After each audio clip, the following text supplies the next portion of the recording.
It's an honor and privilege for me to address you on this important occasion on the launch of the 3D construction printing for sustainable human settlements project. This technology is one of the latest demonstrations of our commitment as the Department of Science and Innovation to increasingly employ science, technology and innovation in addressing the day-to-day challenges of our people, including in the provision of quality housing, education, water supply and infrastructure.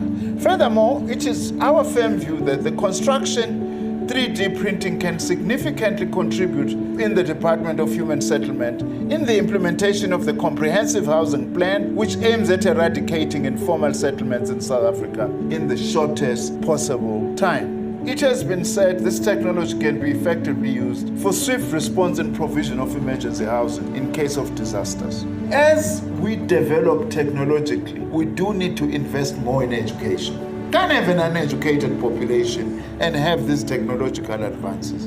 This is a case for more investment in education. So we can't say, because there's threat to job losses, then we're going to remain behind in technology.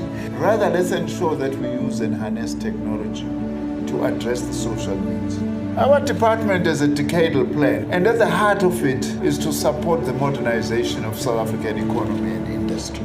By building houses faster, there is new demand for skills. So in that way, you are actually able to create more jobs out of this technology.